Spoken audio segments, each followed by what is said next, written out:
What's going on, everybody? Another episode of Bogey Proof coming to you. It is Masters Week. We are recording this on Masters Eve. Exciting week, big week. We got a lot to get into. We talked a little bit some preview stuff earlier on, but we're going to get into the meat and potatoes of the Masters today. We got myself, Mike, and Erik on the line, ready to get right into it. But before we do that, gentlemen, where are we calling from and what are we sipping on? Matt, I'm here in Ann Arbor, Michigan. Weather's changing a little bit. Got out there today, played 6 holes. Golf course here at the University of Michigan opened up yesterday. Bought my student pass. I'm ready to get out there. $400. Alistair McKenzie golf course to myself out there this afternoon. It was kind of windy and rainy there for a couple holes, so I didn't get soaked because I was wearing some rain gear, but I wasn't feeling great after 3 holes. Cut it short. Nice little loop, 6-hole loop in there. Got some good practice. Threw a couple balls in the bunker. Hit some extra putts. So it was all in all a good day. And drinking a little watermelon seltzer here, just keeping it clean and crisp. Erik, what do you got up there? I am calling from sunny and beautiful Charlottesville, Virginia. It was almost 80 degrees today. I've got a softball game tonight. It's going to be perfect. I'm going to be playing softball at 8 p.m. in shorts and a t-shirt. So love that. It's a great day. I am sipping on, it started as a tequila soda and then I finished it before we started recording. So now I just poured some more tequila in the cup and it's just tequila. So a little Espolon on Yeho in the Masters 2018 Cup. Hell yeah. You're going to be buzzing around softball tonight. Oh, yeah. No better pregame beverage than a couple tequilas. Oh, yeah. But myself, West Hartford, Connecticut, and I'm on the tequila train with you tonight, Erik. I did a little tequila soda. I got the 2019 Masters Cup cooking. Always got to use the Masters Cup this week. But, yeah, got a little Terramana hanging over from the cocktail of the week last week. So might as well keep it rolling until until we get into the pink azaleas tomorrow when the Masters start. So excited. And yeah, enjoying a nice tequila soda tonight, mixing it up. Fellas, before we get into a very important discussion about the Masters, quick hot button topic right now, question that's been getting fired my way, whether it's buddies, schoolmates, just like random people that I see at the golf course.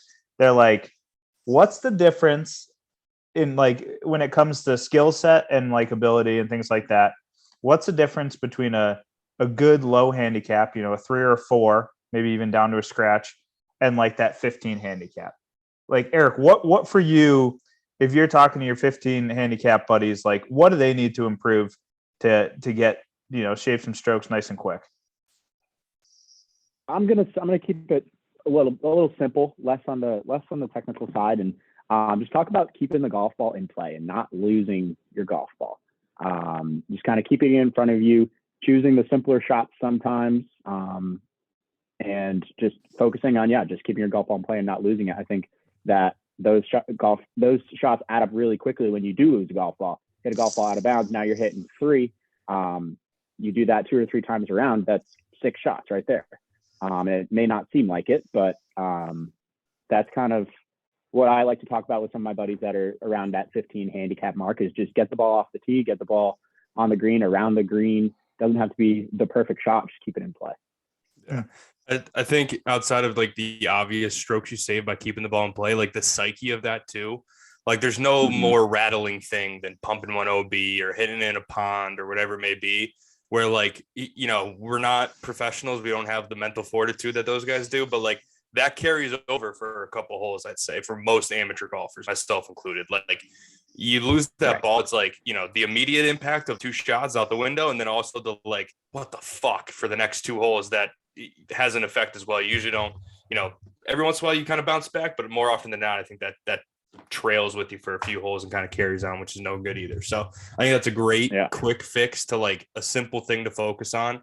And another one that's relatively quick as well, I think, is just anytime you're inside 50 yards, no more than 3 shots, even let's call it 100 yards, no more than 3 shots to get the ball in. Get it on in 2-putt, or if you don't get it on, it better be really close and you got to work to get that up and down. I see a lot of that handicap range, the inconsistency, either inside those 100 yards with the wedge or just the putter kind of lack of focus kind of thing, where you just kind of give a couple away, like probably a handful in a round where it's like, you can't, when you're chipping from around the green, like you need to have a putt. Like you can't hit another chip shot when you're already around the green. Or if you hit it to 20, 30 feet, work hard and two putt that. Like don't just make a double for no reason. Like there's things like that I think it's another one of those that they add up throughout the round, right? Like we're not changing any swings here. We're not going crazy. There's other ways that obviously make a difference between a 15 and a scratch that are more technically and like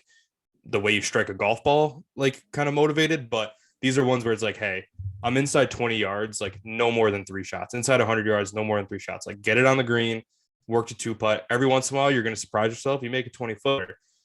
You just can't be like staying in the bunker, chipping it back to your feet, chipping it over a green, sculling it over a green, etc. Things like that, again, it's probably part of what Eric's saying of picking the easier shot too, right? Like if you're 40 yards out, let's not try the flop shot. Let's just hit the gap wedge and put it on the green. And who cares if it's 20 feet? It's better than sculling it over or chunking it and having to hit it again. So things like that, I think, add up really quickly. That'll, that 90 turns into an 82 all of a sudden, and you got a little momentum and some confidence. And like, here we go. We're off to the races. Because that's also the money spot, I think, of like getting better quickly. And like a really fun place to play golf in is like that climb from the 15 to the 7 handicap. Like that is a fun place to be because there's a lot of room for improvement and it builds like momentum. You kind of get rolling there and you can get a lot better really fast if you put the effort in.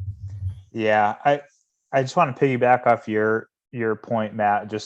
I think it's a consistency thing. And I think how you really get really, maybe even push beyond, that 7 handicap and start pushing up into the low digit handicap is really, when you sit out there 150, 175 yards, you have a legitimate opportunity to turn those into twos and up and downs, as opposed to, taking 4 or 5 shots from 150 yards, which I think, I see my buddies that are, 14, 16, 20 handicaps all the time where, they're stepping up and just, they think they're going to hit a good shot. And next thing you know, they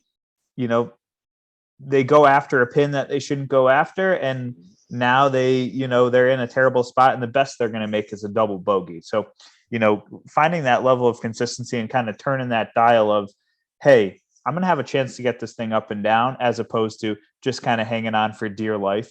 I think that's kind of a place where a lot of 15 handicaps live. It's like, okay, well, my goal out here today is like, it's not to break 80. It's just to like keep it under 100.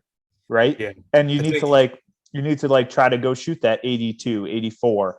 Like that's a comfortable and that's a good golf score for 99% of people that tee it up, a couple times a year.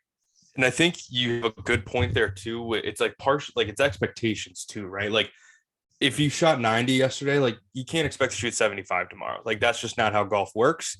Like to your point, when we talked about the players, right? Like everybody gets so wrapped up in how hard it is and everything like that. Like no way you could break 100 or whatever. But then you made a really good point. We talked about what I would shoot out there, and you're like, well, you're not playing to win the players. You're playing to try to shoot an 85 if that's your goal, and you're going to play those holes completely differently. Like there's something to that where you're taking the big numbers out of play by playing for a bogey versus trying to make a birdie. Like the shots you have to hit are very different with those two approaches, where if you're that 15 handicap, you're playing to make a par or a bogey on every hole, right? That's kind of where you live, like probably aiming for a par, but on the harder holes, if there's a lot of trouble, make sure you make a bogey, don't make an 8, like it's as simple as that, where it's like a little bit of your expectations where you don't take on that crazy shot over the bunker. You maybe play it to the left side of the green and work with a 30-footer versus dump it in the bunker, keep it in the bunker, and now, all right, you're in your pocket, hole's over. Like there's a little bit of mindset and expectations that can like easily shave a handful of shots too. If you just kind of like, it's a little bit of expectations and a little bit of like golf course management, which we could do a whole episode on too. But yeah, those are some really good ones. And then Mike, I think there's another one that we want to get into that might be a little bit more technically speaking, but like a lot of like that scratch or even a 5 handicap to 15, a big difference is like what you do with the ball when you do hit a fairway, like hitting a lot of greens with your irons, or at least having them be an offensive part of your game versus like you're fighting them all day. Like you got to hit greens is obviously the easiest way to score better numbers. Like, or at least be able to like, hey, if I'm 150 yards, like I'm trying to get this up and down versus like making a double for no reason because you chunk an iron, blade an iron, hit it into like off the earth, like some consistency and like improvements or like, again, turning your irons into like offensive clubs where you're takes a lot more time than I think a lot of the other things are that we're talking about. Yeah, for sure. I don't know. It's a funny thing, but it's a question that's been coming up a bunch. So want to get your guys' opinion on it. And now that we've done that, I think we can move on to the more important things, at least at the moment. Talk a little bit of Masters. I know we'd had a Masters preview last week, but let's kind of get into these, now that we're one day, hey, what's going on? Erik, what do you got for me? Weather? What's going down there? The full week. Yeah, give us laid on. Weather report coming at you. Sponsored by Dark Sky. All right. Thursday, it looks like they're going to get about an inch of rain tonight. But they have the sub-air greens, so they can dry those things out. Greens will be perfect tomorrow. Tomorrow we've got a high of 72 in the afternoon. It's going to clear up around 1 o'clock. Little windy in the afternoon, not too bad. It looks like the wind is going to be pretty steady all day, so no difference in the wind between the morning and the late wave tomorrow. However, that is not the case for Friday. Friday, it's going to be clear all day, high of 67. But the morning wave, 8 a.m., it's going to be only like 6 to 10 miles an hour with gusts of about 15 to 20. Afternoon, however, steady winds of 15 to 20 with gusts of up to 35. So Whoa. The afternoon wave on Friday is going to be battling some elements with the wind. Saturday is a little cooler, high of 60. Pretty steady wind all day, sitting around 5 to 10 miles an hour with gusts of up to 25. And then Sunday looks like it's going to be a beautiful Masters Sunday, high of 70. Wind's going to calm down a little bit by Sunday. It looks like it's going to be perfect conditions to finish up the tournament on Sunday. That Friday afternoon sounds incredibly difficult at Augusta National. Like that is so much fucking wind for that place. Like that is going to be so hard. So all of our friends, listening to this, like keep that in mind as you're making your lineups this week, making top 20, top 10 plays, whatever bets you're making.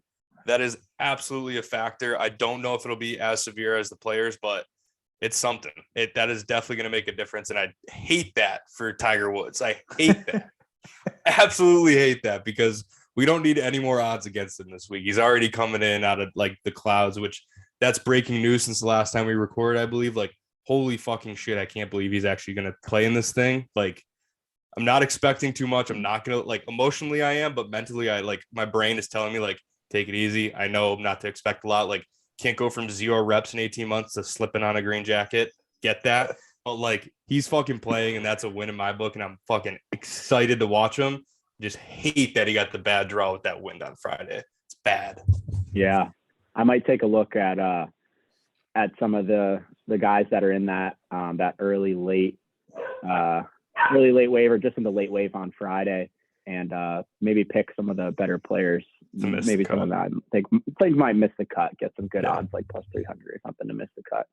Yeah. But anyway, kind of transitioning that weather into a little bit of closing talk. I think I feel like the Masters is the tournament where the big brands kind of release some statement pieces or some new items, kind of like the good way to put it. Colorways for the pieces. Some new colorways for the spring season. And then with this weather not going to be too warm, we're going to get some layers, which always kind of brings out the creativity in some of these guys, some of these brands with the layers. I think I saw Billy Horschel scripting, and each day has a vest involved. So it's very well dressed. But Matt, I know you have some opinions on some of these statement pieces, to put it kindly, that specifically Nike has come out with for the Masters for the last few years. What do we think's in store this year? Yeah, at this point, I don't know what to expect. Before I get into Nike, I want to give a shout out to my Twin Hills guys. A lot of layering pieces will be involved this week, which is a very familiar phrase for all of my guys up at Twin Hills. So looking forward to seeing that. But Nike the last couple of years has just, and Under Armour too. Jordan Spieth's not going to get away with this. Has been abysmal with the scripting. Like last year, the shirts that like Finau, Kepka, Fleetwood, like the big Nike guys, like Tiger doesn't wear the crazy shit. He wears what he wants as long as it has a swoosh on it. I don't think they care. Like they had these shirts that looked like they were just like stab wounds all over it. Like there was like the little white specks going on the black shirt. Like if you look at Tommy Fleetwood's Ace video from last year, that's kind of resurfacing again as we get into this week. The shirt looks like, I remember the memes. The shirt looks like the Jon Snow like picture from when he got stabbed by all the knights or whatever, and then he's just dead on the table. Same exact design. They just threw it on a Nike shirt. So Nike needs to get their shit together. I remember P and Rory 2 years ago with like the different shaded brown designs going on. Like Nike, somebody needs to humble them because they have all the power when it comes to golf. They have Tiger, they got Brooks, Rory, they got all these guys, right? They're getting nuts with the clothing. Like they gotta like stop slapping us in the face come Augusta week every year because it's getting bad. Brooks wore a pink hat last year. Like looked like the Pink Panther out there. Like, what are we doing? Like, let's get back to the basics. Let's get back to what we know. Let's put some good outfits on our guys in the biggest week of the year, the most important week of all their years. And lastly, not as severe, but Jordan Spieth, like not him. I know he doesn't pick his clothes. Under Armour does, and they write him a big check to do so. But like they gotta stop making him look like he's 13 years old. Like they gotta give him some like just simpler, less like highlighter colors. Like he likes to wear a lot of navy. Like go with the navy, the white, like the clean stuff. Like it's what looks good. Like the shirt that they put out as scripting for already on Thursday. It's like, what the fuck are we doing? Like it's unbelievable. Like I don't know. Like it seems like every year, at least it's just been the last few that we've been doing this. I've been paying a lot more attention, but like some of the shirts and like stuff they put out there, it's like a peacocking week. Like I know they're trying to make their statements and like be the brand that everybody talks about, which I guess they're getting because I've said their words, like their brands a ton in the last 30 seconds. But it's like, holy shit, they look like idiots out there in some of these clothes. And then like other weeks, it's so much more toned down and simple and like looks good. Like normally Rory, Brooks, and like Fleetwood, they're like some of the more simple, like well-dressed guys out there. I know Nike is different than some like the Ralph Lauren guys. Like Billy Ho's super well-dressed. Like some of those guys take it to another level, but like they just look ridiculous at Augusta the last couple of years. Like to the point where it's like, I don't know, like to the point where it's like, like if you win in that, like having to look back at those pictures every year, it's like, Jesus. Like I'm sure they wouldn't mind because they're putting a green jacket on. Like who cares? But it's like, yikes. Like the Fleetwood shirt last year, just oh god, I can't get it out of my brain. It drives me nuts. But that's my rant on Nike and Under Armour clothing at the Masters last 2 years. What do you guys got on clothes? Did they put out the JT scripting for Grayson this year? No, but I was just gonna say I can't wait to see what color pants he wears every day. Yeah. They're not going to be like black he's definitely going to wear those pants. Brandel Chambly, I'm watching the Masters right now. Brandel Chambly's got a nice purple tie on right now. We're going to get a pair of pants that color. I've seen those before. Yeah. And now that JT's kind of the face of Grayson, they finally did that official, deal a couple weeks ago now. I think we're going to get the best and the brightest of Grayson this week from JT. Van Ruins wears the Grayson stuff too, so excited to see what he's got because he always breaks out the joggers. Fontaine, you hit on the head. Tony Finau looked like a school bus last year out there in the yellow t-shirt. He had the highlighter yellow going. He looked like an idiot. So I remember that pretty vividly. I think the only thing that really hit last year, Nike, they had those kind of like speckled Nike hats that I think were probably the only thing that kind of continued on past the Masters last year. But trying to think who else would be interesting. Always interested to see the Peter Millar guys because I just think their pullovers are so solid. And also just they do a really good job with having like subtle pastel colors, right? Like the light blues and the light purples and even like the occasional green. Like I think they do a really good job. So excited to see some of those guys. Who's rocking Peter Millar? Hudson Swafford's probably still got it on. Kevin Kisner. Kisner's son, hit a nice drive at the par 3 today. He smoked one today, yeah. Kind of striped it. So yeah. So I saw that, but yeah, excited for the scripting. Erik, is there any kind of one else that you got your eye on besides anything we named? So I do, but first I want to say one person that would thrive in this environment, talking about what he's going to wear for the Masters, is Keith Mitchell, and he's not in the field. He just like fits the Masters vibe so well. Yeah, he would. He would be well dressed. Oh yeah, he always is, but I think he would step it up even another notch for the Masters. Victor Hovland's always a wild card. Jay Lindbergh or whatever that brand is. That sometimes they get a little weird. They got some, they have some weird stuff going on sometimes. Who else? Let's see. Like, I think the Adidas guys keep it pretty simple. Like, it's Adidas but Adidas is one of those brands where it's like their guys are always wearing the same color every day. Yeah. They'll all be in the same scheme. They're all going to be in the same color tomorrow, like generally. What about the Waffle House shoes, though? What about the Waffle House Adidas shoes? Those are something. I like them. I think they're solid. Yeah, they're good shoes. I saw the commercial. They were dumping maple syrup on the actual shoes. It's like, all right, guys, let's go. Let's tone it down. What about Tiger wearing FootJoy? Tiger wearing FootJoy shoes. Oh, great call. Shit. Yeah, we got to talk about that. Yeah, so in his interview, he talked about it, right? He said it's a stability thing. Yeah. But like for the first time ever, Darren Ravel made a good point. If Tiger Woods wanted a different shoe, Nike will do whatever is within their power to make him that shoe in a day. Yeah. So there could be something more to it. It could be Tiger kind of like not happy with them about something at the moment and just saying, screw you. Who knows? I think it's really interesting. He said it was a stability thing in his interview, which makes sense. But yeah, Nike's the biggest shoe manufacturer in the world. You tell me that they can't make the same shoe that he's wearing? Yeah. I think it might be, to your point, it might be a little like, fuck you, because like, and I don't know how many other guys do this, but like Scotty Scheffler's been talking about how he wears Tiger's shoe the last few months. And like, Tiger seems like a guy that he wants to have his own shoe and be the only one allowed to wear his shoe. So maybe like, I don't, I'm not saying this is Scotty Scheffler's fault or anything, but like, this could be Tiger just being like, hey, like, you make my shoes for me, and then you sell them to the public. You don't let other guys out here wear my shoe. Like, my name goes on my shoe because that's me. Like, I'm Tiger Woods. Like, like, I don't know. I don't know if there's anything there that's like obviously like speculation, but like to your point, Erik, like they're the biggest shoe manufacturer in the world. If he said, hey, I want a wider shoe or whatever FootJoy's giving him that he didn't feel like he had in the shoes he had, like they're going to put it together for him pretty quickly, so it is interesting, but they look good. I think those shoes are super clean. I might get a pair myself this summer. I was going to get them before Tiger wore them, just to be fair. But I do think like those FootJoys are super, super clean with like, they have like a lot of the white ones with that blue kind of navy stripe that goes to them or whatever. They look good. So it is a nice looking shoe. So. For sure. Yeah.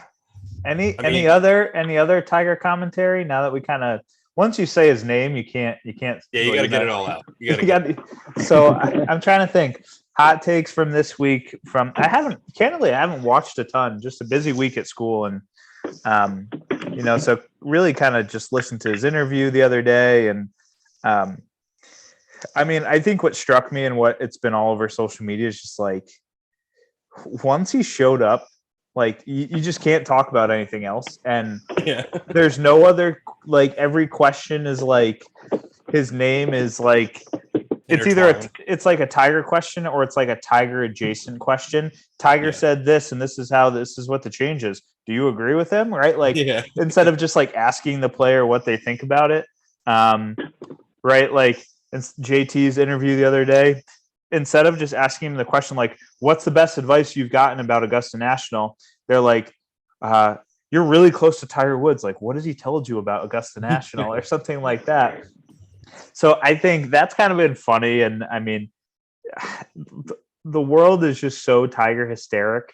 And I'm okay with it. I think he's shown us especially like the last maybe 4 or 5 years, that I think he has one of the better personalities in all of golf.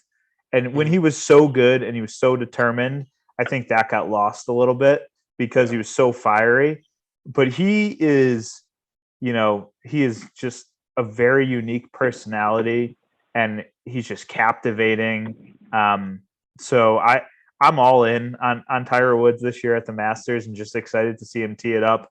You said it a little bit before. I think if we think he's going to slip on a green jacket, we're probably a little crazy, but realistically, we're all a little crazy. So yeah, like I'm absolutely like expecting that, but I know in my brain that's crazy. But like I'm not stopping myself from thinking that either. Like I'm in. Like I'm going for it, and it's like it's one of those things too where it's like I think what slightly separates this comeback of all of his other ones is this one like he didn't have to change his swing because of his back. I feel like the last 10 years it's always been the back and like can he turn, can he do all these things with his swing, whatever. This one, at least from what I've seen in the this week, like comparatively, like looking at the swing videos on camera from 3 years ago when he was like sixth in the world till now, it looks like he's making the same kind of pass at the ball. I'm sure it feels a lot different for him with his leg, but like I don't think he had to change his swing. I think it's more of like building the endurance and the strength up in that leg to make that swing like repetitively enough to do it for a 72-hole major championship, and then like to do it while also walking 90 holes in a week, 100 whatever holes in a week, like all those like intangibles that go with it. But like I don't think he had to rebuild his swing this go around, which like obviously bodes for a quicker comeback versus like coming back physically and then also working through a swing change at the same time, which is what he's had to do.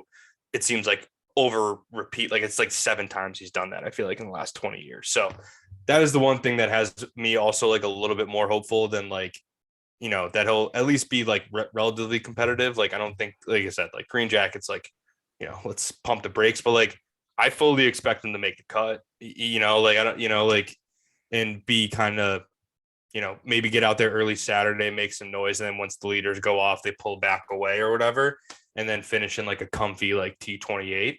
I feel like that's very as reasonable as I'm going to get with you this week, because that's where I'm penciling him in for. But I just think that it's one incredible that he's even doing this and like this is happening, because even a month ago, I would have never thought that this was happening. And it like just happened so fast. Like all of a sudden he took that plane there last week and now bam, like we're penciling. I do have bets on him to win. Like it goes fast with Tiger, like, but it's just impressive to see like him, like you said, he's captivating. Like people are tracking his goddamn jet from Florida to like live tweeting the activity of his private jet, like getting airline records, whatever the hell it's called, like all this shit on whatever 2 weeks ago when he went out with JT and Charlie at first. It's like nobody else does that. Like it's just he's one of a bazillion, It's a deep dark hole. See the needle. It is. I mean, even like if you think about like his Monday practice round with JT and Freddie, like the pictures that came out of that of like they're 40 deep on every tee box, like watching him, like it's like JT even said he's like that's the most people have ever watched him play at Augusta last year, and they weren't even watching him. Yeah. I want to make a quick comment on what you said, Mike, about like just like press conference questions and stuff, either being about Tiger adjacent. Did you see Rahm's interview? He got asked along the same lines of like advice and stuff like that, or has Tiger given you any advice, and or what's the best advice you've heard from Tiger? And his response was just like, I don't know, ask Justin Thomas. That was pretty funny. He said like, unless you're Justin Thomas, you don't get too much out of him. He goes, I one time asked him like what he does with these shots around the greens here. He just told me it's all in my hands, and that's what he gave me and walked away. So it's like where he said, I think he said so like JT gets an entire like an entire Discord about it, whatever it is, and like he gets like, yeah, it's all in your hands, and like walks away. But I think too, right? It's so insane because I remember vividly a question they asked. JT said, Tiger always talks about his swing being like all in the hands and like, in the hand path and all this. And like, it was like a pretty technical question. And clearly JT had never been asked that in a press conference before, was like to describe how Tiger Woods, another human being, feels the golf swing. Like that's difficult to have like a conversation, let alone articulate that conversation to someone else. So they're just like asking these things that are just not normal. Tiger's I don't know. He's a Rain Man of sorts, right? In things. So I don't know. I'm excited to see him hit some balls. I think what we're going to see every shot. We see every shot at the Masters, but we will see every shot from Tiger multiple times over. Worried about his draw that he got, this week with the weather, but I don't know. I'm trying to think. Like, is there any story that's remotely even close to Tiger Woods showing up at the Masters this year? No, God, no, absolutely not. Scott Van Pelt put it very well. Like, if Tiger plays, everyone else could play naked and no one would notice. Yes. I might get that put on a t-shirt. That's exactly correct. Yeah. That's awesome.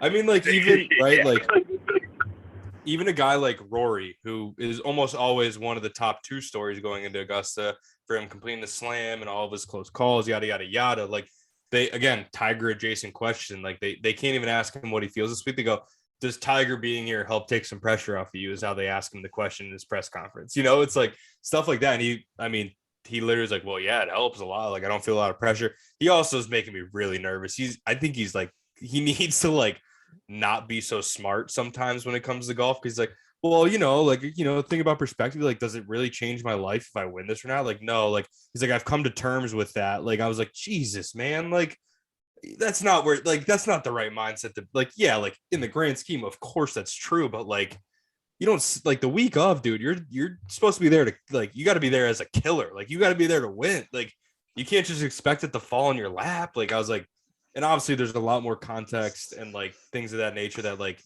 yeah, like, he's not wrong. And like, that's probably how, like, in the back of some guys' minds, they do have that in the, like, back of their mind, like, hey, like, I'm making millions of dollars a year. Like, I'm going to be okay. But like, you can't be like, I don't know. You can't be saying I've come to terms with if I don't get this done in my life. It's like, Jesus, man. Like, come on. Like, have a little bit of fire in you. Like, one time, like, act like you want to be there. It's like, Jesus.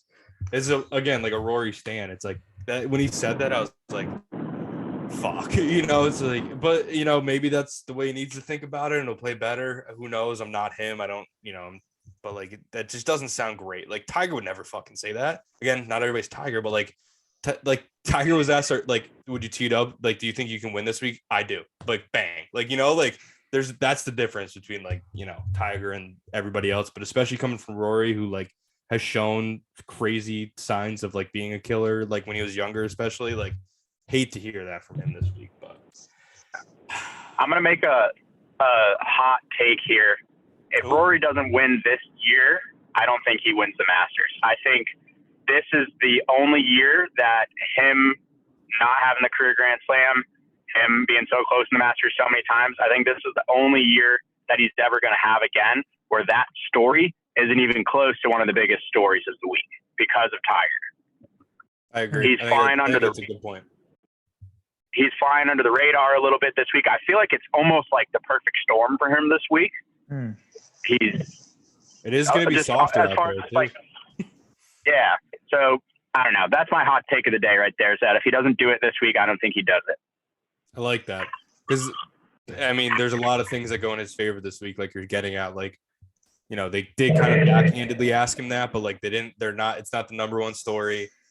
As they do have sub air on the greens, but they don't have sub air, like, on the entire golf course. So, like, in general, we'll play a little bit softer, which obviously is bread and butter. So, yeah, maybe that's all he needed was just like a little less of the fucking nagging and questioning all week long about his Grand Slam and everything else, and maybe just be asked about somebody else and like push all that other shit to the side and like just go play golf. I don't know. I would trust me that nothing would make me happier besides a Tiger jacket than a Rory jacket. I would love to see go out there and get it done. I mean, I don't think this conversation is that. I don't think this conversation is that different than Erik's making the point that if he doesn't win this week, he's going to have a Phil Mickelson type next 10 years. Yes. US Absolutely. Open situation where if there's not a story, that's the default story, right? Yep. If, I think there's a perfect storm kind of brewing where the number one player in the world is still not like a name brand. He's a name brand in golf, but on the golf course, he doesn't really, if you put his face in normal media, Yeah. a lot of There's people no- wouldn't recognize him. Yeah, like there's no like Scotty Scheffler like only tailor-made commercials out there, or even like, when Tiger, Rory, like they're on Omega, Rolex, blah blah blah. Like I'm sure Scotty has deals with those guys, but he's not on TV with them yet. I always remember the Tiger Gillette commercial where it was like Tiger, like Roger Federer, Michael Phelps, like all that class. Like nobody, like Scotty Scheffler is a long ways away from being in that category. So that is the top 10 in the world is so volatile right now. I think if anyone in the top 5 right now wins this week, they're the new number 1. Okay. There's 7 players that could become number 1 in the world this week with a win. 7, shit, yeah. Yeah. It's crazy. That's insane. That's like that's gotta be like the first time ever that it's that many guys can become number 1 in the world in one given week. That's crazy. Yeah. Outside of that, do you guys have is there any storylines we're missing here of, guys coming in? 11 and 15. guys coming in. I think it's time we talk. I was gonna say if we want to just wrap up any other guys, though, I think Brooks is gonna play well. I do too. I think Brooks and DJ both have had this kind of him-haw kind of spring, but they're both like, especially at the point they are in their careers, they're big game hunters. They know there's a major every month, the next 4 months. Like they're just trying to get through the spring healthy, which has been an issue for Brooks, especially the last year or so. Like get through healthy, and like now it's like fucking game time. I'm expecting big things out of both of them this week, especially after DJ missed the cut last year. I think that like was kind of like a holy shit moment for him, where he's like, I gotta like kind of resettle here, get healthy, whatever it was. Brooks and DJ, I'm penciling in for super, super good weeks this week. Another guy, like there's 2 guys that I want to get your guys' opinion on of like, are they ready for this course yet? Or are they just so good it doesn't matter where they're playing kind of thing? Like Victor Hovland and Morikawa, they just don't jump off the page to me as like Augusta guys. Cause we always talk about the creativity, like yada, yada, yada. Like they're 2 guys that it seems like they hit their shot every shot. And they're so good at that shot that, they're number 2 and 3 in the world respectively, I think, or 3 and 4, whatever it is. But like, is that like only like, I feel like whether it's Tiger or Jordan, we always talk about these guys, they hit the shot that's asked of them every single shot, whether it's a high draw, low fade, low, like high cut, whatever. Like they hit that shot where Collin Morikawa hits a 5-yard fade, no matter where he's placed in the world. So like, does that go against him in a week like this? Or is he so good with that 5-yard fade? It doesn't matter. Cause I can't decide. Like, I'm curious what you guys think about guys like that, or even, there's probably more names that are similar to that, but specifically those 2 being, in the top 5 of the world. Yeah, man. I think go for it, Erik. I was just gonna say Victor Hovland can't chip. He's not winning the Masters. That's another fact. I would agree with that too. I don't think Victor Hovland is a competent enough chipper or putter to get it done at Augusta National. I think he's one on until maybe a year ago, he wasn't a prolific winner, and he won on similar golf courses. So I think I don't see him getting it done yet. Morikawa, to answer that question, I don't put him as a favorite this week, but would it surprise me if he has an unbelievable ball striking week and is there on Sunday? No, it wouldn't surprise me, because he can have moments where like he doesn't miss a golf shot, especially with his iron play. If he's driving it and play and can get a rhythm out there and play from the fairway, I think he's deadly. I don't think creatively or with the wedges that he's quite as good or even remotely as good as a Jordan Spieth or a Justin Thomas, where they can kind of hit it astray and still find ways to get it around Augusta National. I think Morikawa can do that some other place, right? And Yeah. he's shown he can win all over the world. But I think his ball striking is his best attribute. So unless that's on, I don't see him there, on Sunday afternoon, where I fully expect Jordan Spieth to be in the top 10 this week, even though his golf swing looks funky. Terrible. It looks funky. But like I fully expect him to go out in there and shoot 60, 68, on Thursday and Yeah. have a chance, coming down the stretch. Yeah. I think I fall in the same boat as you guys, of where like they're not there yet. And especially Morikawa, like it's a guy like you can only strike it perfectly for so many holes in a row. Like everybody has like a 9-hole stretch where they kind of are a touch off. Where to your point, I don't think he has the creativity with the wedges, and like his putting's gotten better, but he's not like an elite putter where he's going to make 3, 4, 12 footers in a row for par to keep that bad round at like even or 1 under. Versus letting that be a 75. And then, then, I mean, like I said, he's probably going to still finish top 20 if he has a good week ball striking, but I'm not there yet on those two guys. And they strike me as not the same, but very similar styles of like, I just hit it better than everybody else and like let everybody else come get me. Where I think this course just calls for a little bit more than just hitting it better. You got to hit the right shots like every single time. You can't force shit at Augusta. Like Augusta tells you what shot to hit. Like you can't pick one, which is why I think Jordan plays good too. Like he's a mental, like crazy person when it comes to being in the middle of the fairway at 170 yards.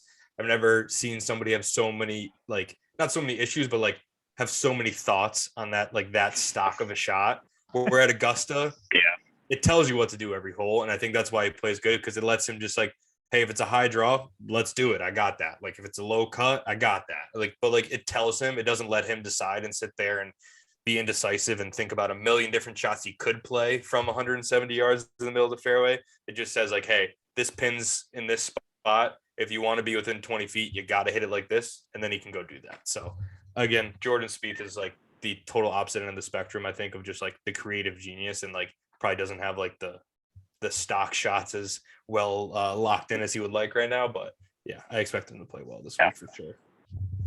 Can we? All right. I got a couple things. I just pulled in my softball game, so I got to go in like 2 minutes. 11 and 15. I think 15 is going to be super interesting, seeing them hitting a little bit longer clubs into that green. And picks. Justin Thomas is winning the 2022 Masters. Stu Hagestad is going to be the low AM. And then a wild card pick, I think Russell Henley is locked in for a top 20. Love that. I like that a lot. Erik, have fun at softball, buddy. Yep. Enjoy that tequila buzz, buddy. Yeah, a little tequila buzz, ride that out. Yeah. Yeah, I think to his point, though, I think 15 is going to be the more significant of a change, because 11 is always a really hard hole. So, like, they made a hard hole harder.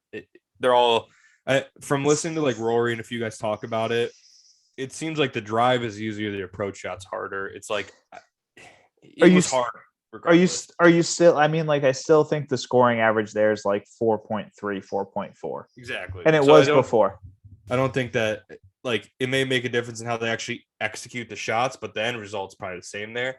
I think 15, that goes from one of those, like, if you get the right wind or not a ton of wind, it goes from like a must birdie hole to like, hey, like, you know, like a 5-iron versus a 5 wood is a huge difference when you're hitting into that small and precise of a target as that green is. Like, they make it look super easy, but like you have to hit it high, soft, and like with a shit ton of spin to land it on that green and keep it on that green when they're going forward in 2. And that wedge shot from the downslope sucks. Like, that is not easy when you lay up. Yeah. So there's just a lot going on. And I was listening to the 4 Please Now Driving like Masters podcast while I was making some dinner tonight. Rory said they sloped the fairway even more severe right to left. So a lot more drives are going to end up behind those trees on the left, that little clump there, versus staying on that right side. They're going to make you work a little bit harder or hit that much more precise of a drive to actually have like a green light into that hole. So I think that hole is going to play like borderline, like probably not this severe, but almost like a half a shot harder this year. Yeah.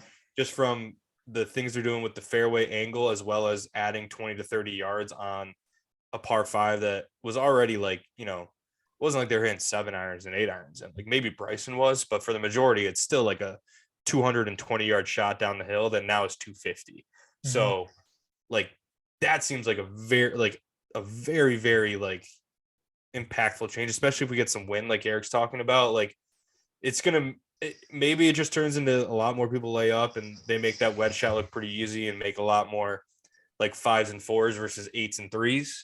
But it just seems like that's going to certainly change the way that hole is played. And especially on Sunday, right? Like when Tiger won, hit a 5-iron to like 20 feet there, easy 2-putt par. I feel like that's like almost the exact way everybody who wins plays that hole, is they usually make a pretty comfy birdie. Yeah. Besides Hideki hitting one over the green last year and like, making a 6 and then whatever. But it's one of those holes that always seems as like an offensive opportunity as long as you hit a good drive, that I think just like got a lot harder, even with a good drive. So it's something definitely to keep an eye on. As Thursday, Friday roll on, and like you said, you get to watch every shot at Augusta. I'm going to be watching second shots in the 15 quite a bit as the week goes on, and I'm trying to pick up my like hedge my losses in the first couple of days with a couple weekend bets and a couple guys to win a couple matches or whatever. I'm going to see how that 15th hole is playing, because I think it's going to be pretty pivotal, especially down the stretch. So it's interesting to say the least. Yeah. I mean, I'm interested to watch 11. I think it's hard to tell just based off the interviews and what they've shown from footage, like what that second shot will look like.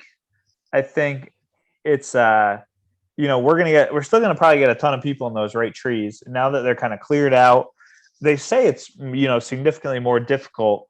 And it's so, canted, right to left kind of there. I think we'll probably see more people lay up to like 80, 90 yards there if they hit a real bad tee shot than we used to see, where they used to kind of just be able to blast one out way right, because there seems up there. Right, because now it looks like there's like a huge mound and a couple other things going on. So I think that'll be interesting, maybe less intriguing, because you have less people kind of, I don't know. 11's a difficult hole. I don't think it's like that fun to watch, because everyone seems to hit in the front right part of the green anyways. 15, I'm interested for sure. I think you hit it on the head as far as like 6-iron as opposed to 4-iron is a big difference. 4 or 5-iron opposed to a 5-wood is a tremendous difference. We're going to see that right bunker in play more than ever has been before. I agree. We're going to probably see some people hit it in the crowd on above that bunker, which we never used to see. And I think too, we're probably going to see more balls in the water, short and long, than we saw in the past. I just think, right, if you don't, especially if we get some gusts, if you're trying to hit one soft and you flush one and you land it on the downslope in the back, like you might hit it in the backwater. I think that backwater's in play a lot more, because it's a lot easier to kind of cut up and spin an iron versus the hybrids and 5-woods these days. Like they're just made to like fucking launch so much. At least I think they like, it's hard for me to generate a ton of spin when I'm trying to like cut up a hybrid or a 3-wood. I feel like a 4-iron, whatever iron, worst case, I can hit the shot I'm trying to hit. It may not, flush it to get the carry I want out of it, but I can cut it up and add spin to it when I want to. It's a lot harder to do that, I think, with hybrids, 5-woods, 3-woods, whatever. I think a lot of guys, depending on the pin, like as long as it's not way over on the left side there, if there's any pins on the right half of the green, I think guys are straight up going to hit it in that bunker. Yeah. And just hope it doesn't plug, and they got a better chance of getting that bunker shot up and down than they do with like the awkward 90-yard wedge on like a fucking ski slope below your feet, like hitting that one inside 20 feet to make a putt. So I think it's going to make a huge difference in how that plays like at the end of the day. There's probably going to be more divots too in that short, in front of the pond there in the wedge area than there ever has been before. Not just from play during the tournament, but the amount of people that are practicing their layup on that hole and hitting wedge shots that usually would never think about it. Yeah. Right? Like DJ hits it left to right. How often do you hit in the left trees? Not that often. He usually hits in the right side. And then he's like, aiming kind of left half of the green and cutting a long iron on the right in the safe side. Like that's a really simple hole that now for him, if he doesn't hit a great drive, I mean, he's a freak of nature and he hits it really far. So I still expect him to be able to hit a 4 or 5 iron in there. But, I'm thinking about some of the shorter hitters, even a guy like, Cam Smith, who's got to be a favorite this week, hits it far, but like he has moments where he doesn't like murder it. Like he's probably going to be putting himself in 240 range quite a bit, and that's a 3 iron is not easy for anybody. It might be a little easier for a professional golfer, but it's still not an easy golf shot. Right. I think 240 versus 220 is like probably, if you're only changing the number by 20 yards, probably the most drastic change in like difficulty of a shot. Like maybe it's 230 to 250 or 220 240. I think either one of those plus or minus 20 yards makes probably the most difference at that number than it does anywhere else. Because I think from like 200 to 220, okay, it's a 6 iron to a 4 iron for these guys, not me, these guys.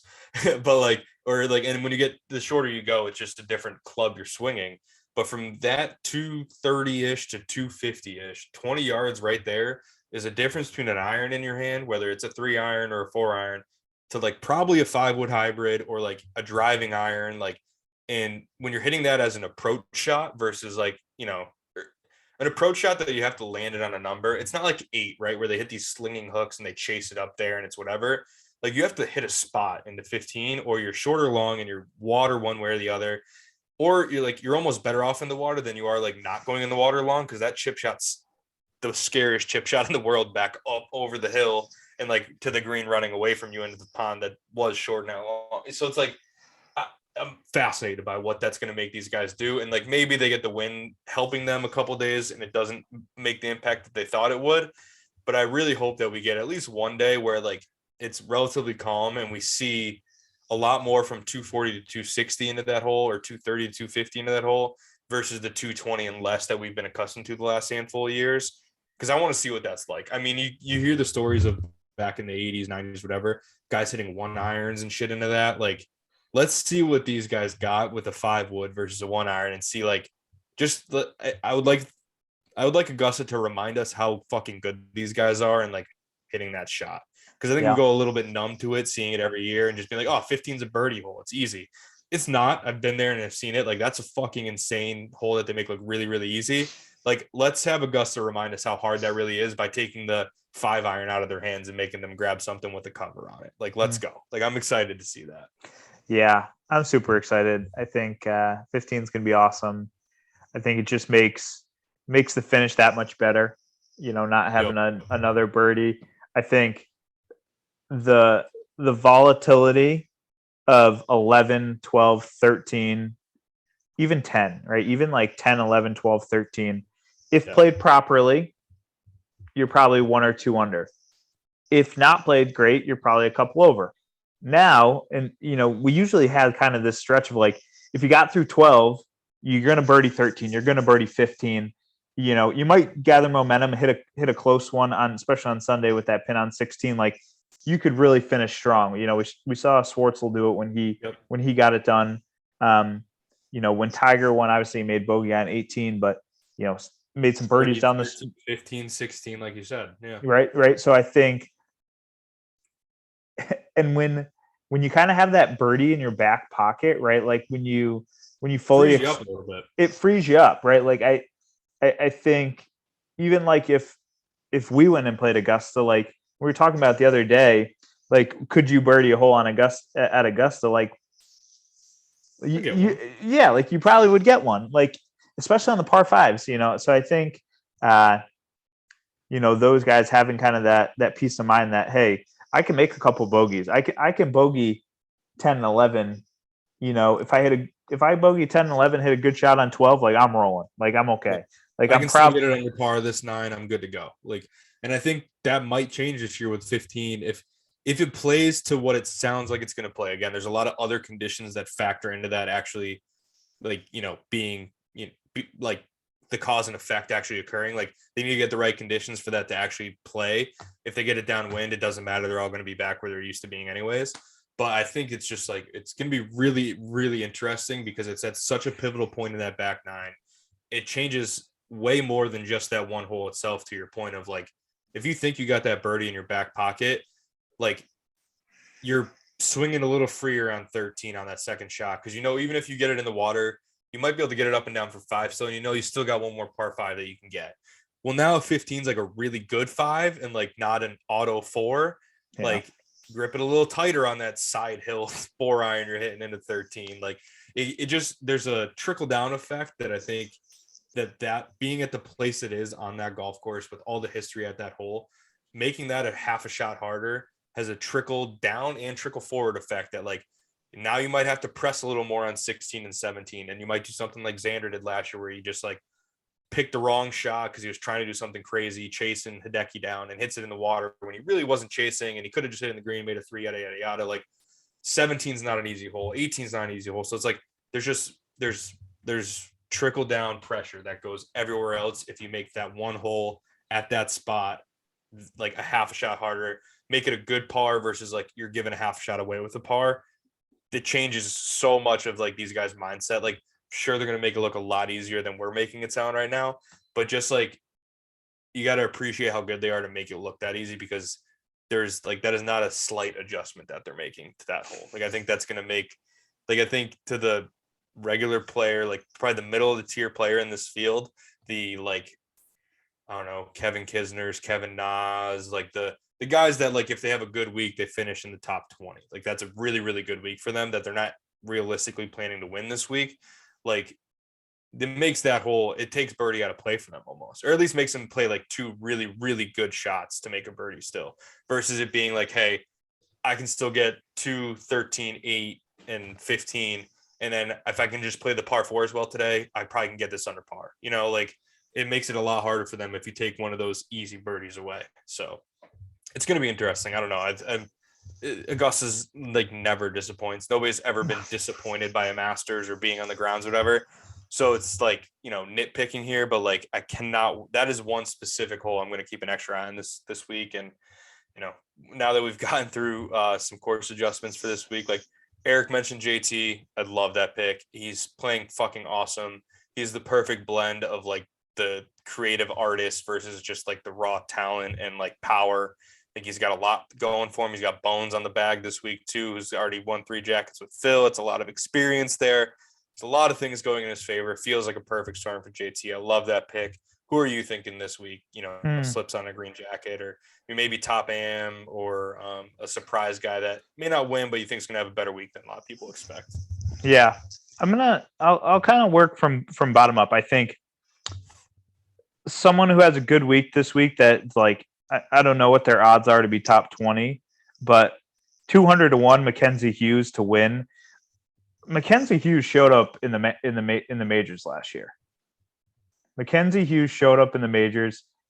I would not be surprised. He's a super solid player, great putter, has played well under some pressure. I think back on, the up and down he made at Olympia Fields to get into the FedEx Cup a couple of years ago. Mackenzie Hughes, if you can get some good value on him to be top 25, maybe even like, sprinkle a good amount of cash on him just to make the cut, you probably can make some money there. I don't think he's getting enough respect. Tom Hoagie, 125-1 to win. Don't think he's going to win this week, but again, there's not many people playing as well as Tom Hoagie in the world right now. If you don't, if you don't think he's a top 25 player in the world, in this field right now, you're probably insane, right? You're not watching enough golf. You're not watching enough golf. He is one of the better iron players on the PGA tours, and probably a top 10 iron player here in 2022. So I like that value there. Further down the line, good value with Gary Woodland. I'm seeing him at 70-1, a major champion who's played a little bit better golf.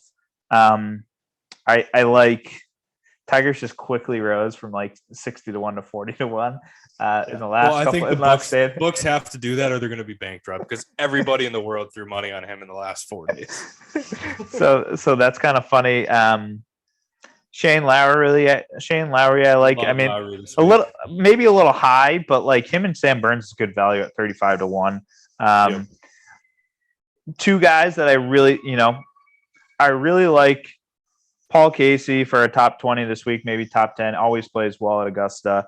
And my Corey Connors, another guy I liked last year, was in the final group or the second to last group. Can't quite remember. I like Corey a lot. I would say my prediction for who slips on the green jacket, we get especially with 15 playing along this year, we bring back the laying up on all the par fives. We're gonna get a Zach Johnson-esque performance from Lord Terrell Hatton. Wow. Has played really, really well in 2022. Nothing outside the top 30 and like 6 top 10s, I think, including a second at Arnold Palmer, won a couple matches at the Valspar, 4th in Dubai, another 6th in Dubai. Has, like I said, has not finished outside the top 30 and really hasn't, 13th at the Players, 21st at the Valspar. I just think he is trending, and I don't have really any discretionary income at the moment, so I'm probably not going to put this bet down, to be perfectly honest to our listeners out there. But I mean, I think it's a possible. I think Paul did it on Daniel Berger one time. It's a top 20, a top 10, a winner pick, and just put $10 on each. I don't know what you're gonna do, but I think he's trending. He seemed like he's always fired up, but he seems a little calmer. He's like 16th in the world right now, I don't think. And a lot of the analytics people are talking about that his ball striking and like 3-point putt avoidance is really, really good. So if Cam Smith doesn't get it done, my original pick from earlier in this year, Hatton gets it done, and that's a little more value for you. I love that. I think I love Lowry, who you mentioned before. I think he's been playing so good this year. I think he's a gritty guy. Like, I don't think the moment gets too big for him. Like, he's got a good mindset about everything. Like, I think he could have a really strong week this week. I love Hatton. You made me nervous when you actually said Zach Johnson. I was thinking it, but then you said like Esk. I was like, oh God, thank God. I was like, we can't be picking Zach Johnson to win on this podcast. But agree with that. I think for me, I love JT. I picked him on the Gambling Lab. Check out that YouTube channel. Subscribe, like, comment. Loved him. Picked him on the lab, but for the sake of picking somebody that Erik didn't already pick, I just really.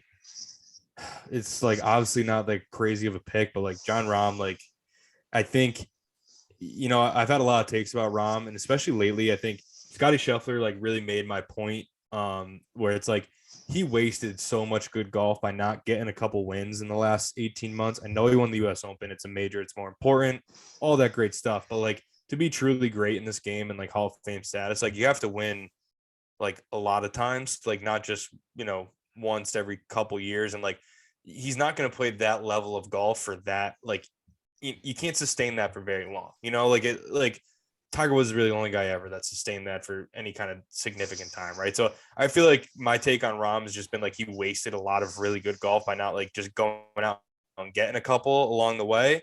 Where I feel like with Scotty Scheffler kind of coming out, rattling off 3 in like 3 months, going from like 15th in the world to 1st in the world and taking his title like that quickly might be a little bit of like a slap in the face to him, where it's like, all right, fuck this. Like, I know I'm better than this. I know I just haven't gotten the wins. I've set scoring records and lost. Like I've lost in a lot of really ridiculous ways where I probably deserve to win, like at least 2 or 3 more. But like, I think that might be enough of like fuck this, I'm going to get one, like he's got a really good record here. Like really obviously super strong in the last 10 majors, whatever. Like, it's not his isn't that surprising of a thing, but I think he needed a little bit. Like, I think he was getting almost comfortable of just like, yeah, I'm just going to go play this awesome golf. And like, if I win, I win. If I don't, whatever. I think now he's like, fuck this. I want to win. I'm going to do whatever, like whatever I can do to make sure I win this, like a little bit extra motivation. Not that he needed it, but I just think Scotty Scheffler did what I was hoping for him to do the last 18 months. Like just put together a month where you pick a couple off. It was like he should have done it, never did it. Now somebody else went out and did exactly probably what you wanted to do and just shoved it to you and took number 1 in the world from you. So maybe it's like a little bit of a kick in the ass. And it's not like he's been playing bad. He just isn't getting the wins.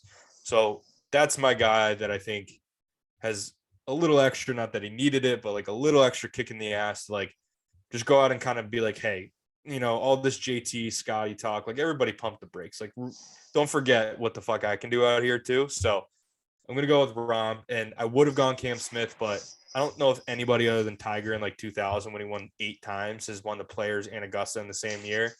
So if he didn't win the Players, Cam was my guy this week. I did bet on him earlier in the year after Kapalua. Erik, yourself, we were all on him after that, just saying like, how much does this guy look like he's already playing at Augusta and slipping out a jacket? I do have exposure to him, but for the sake of the argument, I'll go with Rom because I don't think Cam Smith can win the Players and the Masters in the same year. It just seems like nobody ever does that. So it'll be interesting this week. There's so many good guys at the top, like 7 in the betting odds. It's like how you can make a case for all of them, I think. I didn't even look at Hatton's tee time because I was so confident in this pick. And he's got the good side of the draw.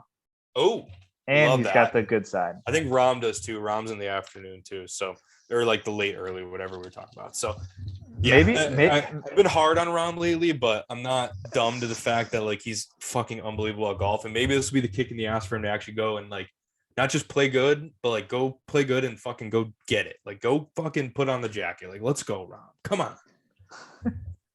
Hopefully he listens to the podcast and gets fired. Hopefully. I mean, if he's not maybe that's the problem if he hasn't been listening. But and then I guess more of like a dark horse. I love Lowry. I love like I think a guy like in that Paul Casey vibe. Like there's some like Tommy Fleetwood's been playing really good this year. Like kind of fell off the earth in 2020, 2021. A little bit of resurgence, showing a little bit of form. I think he has a pretty good week this week. Yeah, it's Augusta. You got to think about guys that have played here in that like more than once, but like not 10 times yet. Like that's usually the sweet spot, like 3 to 7 kind of goes around out here. It's usually pretty good, but I think Sanjay probably has a good week too.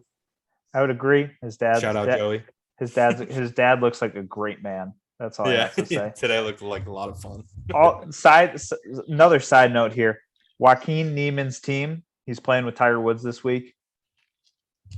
They need to get some extra insurance this week. He may, with the crowds that will be watching that group and that low driver stinger that he hits, we could have some issues. You could have some casualties for sure. Because we're gonna have some people poking their heads out, poking their heads out to watch Tiger Woods hit. If Niemann hits one off the heel and it comes off a little left, we could have some issues. Have some bucket issues. We could really have some issues with that driver, especially on like 7, like 9, like those ones where it's like kind of down the chute and like it's just lined with patrons the whole way. Like you said, he's got a low ball flight as is. He catches one a little off the heel, goes left, or a little off the toe, and kind of starts right and starts hooking back and might pick somebody off on the way by. What was that at the Players when there was the guy standing so close to one of the tour players that was swinging, and the club hit the brim of like the old guy's hat and knocked it off? Oh yeah, the guy was behind the tree, behind the tree. And in the falls where the club came around the tree and the guy poked his head around the tree to see after the ball went out to see like the guy and like the brim, the club hit the brim of his hat. Head on a swivel for all those out there trying to watch the cat this week. I mean, obviously get as close as you can, but just keep an eye on where Niemann's hitting from at all times because it's got a low trajectory on it. We don't have to worry about Louis Oosthuizen because that's just going to be, dead straight, just soft irons, crispy wedges. He knows what he's doing. Easy T8, just like, that's where he needs to be. But that's where he'll be. Super excited for this week. I think it's going to be a blast. Love the Masters. Really just a developing story here. We have a practice round for my golf team on Sunday. There you go. That's you better hope it like rains or you go at like 8:30, maybe get out there. It's an issue. It's like an hour and a half away. And I have class and work and stuff Monday, Tuesday. So I'm not staying out there. So I'm just going for the day. Oh boy. Tee off at like noon. Oh boy. Well, you're just gonna ride in the car and watch it on your phone. Then you ain't playing on Sunday. No. Yeah, no. I'm just gonna. What's what is the?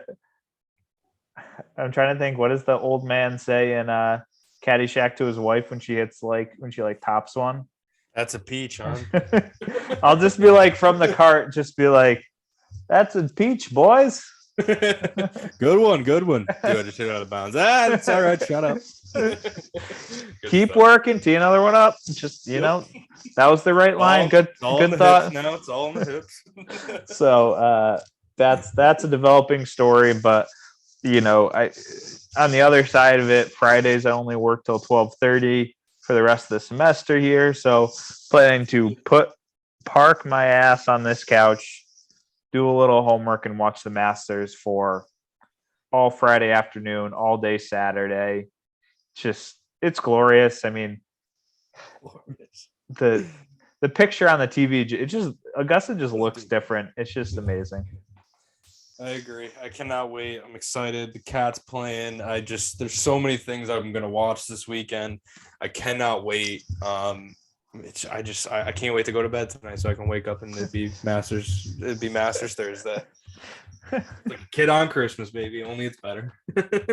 Yeah. I mean, so what, and we're almost done here. We'll wrap it up. But is the Masters, I'm trying to kind of align this with, what's more exciting, the fact like that you can wake up and go about your day, and then the Masters starts like 9 o'clock or 10 o'clock, whatever it starts, or is it more exciting when the Open Championship comes around and you can like wake up at like 5 a.m. with your coffee and watch? Is the Masters just on a different level? It has to be. I mean, there's something different about Open Championships for sure. I love that, like getting up at 3 a.m, 4 a.m, nobody else is up. So nobody's bothering me. I'm just watching golf for like I don't have to like fake work. Like it's just golf for at least 4 or 5 hours before I have to like log on or whatever I'm doing. But Augusta is it's just different. It's like, if you like, it's one of the only tournaments. It's like obviously the only major. It's like, every hole, but yet you can't wait to see every hole. Like, what it's going to look like. What every hole 1 through 18 looks like out there, but you still cannot wait to like whoever's the first group out, go watch their live feed or whatever that the Masters does and see what the first hole looks like. It's going to look the same as it's looked the last 30 years, but you can't wait to look at it again, or two, like you can't wait to see them hit a hook around the trees down the tree corner there. Like they do it every year, but you can't wait to see it again. Like there's something about it that like what to expect, but you can't wait to watch it happen in front of your face every time, no matter what. Like it's different. It's Augusta National. It's just so like this prize, like crown jewel, like it's like in a bubble. Like it's not even of this world. It's just so special. And it's like, I think everything else they do all week to get us to Thursday is why it stands apart. Like there's like, not to discredit the Open Championship, like there's certainly something special about like that 4 a.m. wake up on Thursday, all that excitement and like watching all that golf. I put that second to Augusta. Like it's more than a US, it's more than a PGA to me.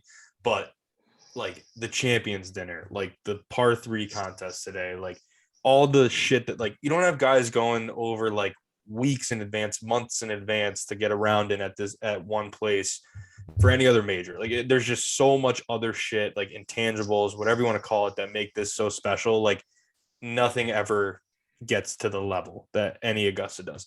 Obviously this year it's like times 1,000 because of this return of Tiger again. But even when he wasn't playing, I was almost as excited, and definitely more excited than any other major every single year for Augusta National. It just, nothing beats it. It's like, it's crazy. It's just unbelievable. Yeah. So yeah, it's going to be a great week. Excited to listen to Jim Nance's voice, Vern Lundquist. Just hell yeah. Around those hallowed pines. Like I was watching the NCAA tournament, championship game on Monday, and I heard Jim Nance's voice, and I was like, "Ooh, that man." Yeah. I was like, okay. I was like, that's what we need to be hearing, and I'm excited to hear that on Thursday morning. So I can't wait, man. I'm looking forward to it as always, and pleasure talking with you and Erik tonight about it, and getting all fired up. I'm gonna it's gonna be hard to fall asleep tonight. I'm gonna have to take some melatonin and knock me out because I'm giddy. I'm giddy for tomorrow. Yep. All right, buddy. Have a couple cocktails, and we'll be in communication as the cat gets going tomorrow morning, and those birdies start flying. Absolutely. Cheers. All right. See you, buddy.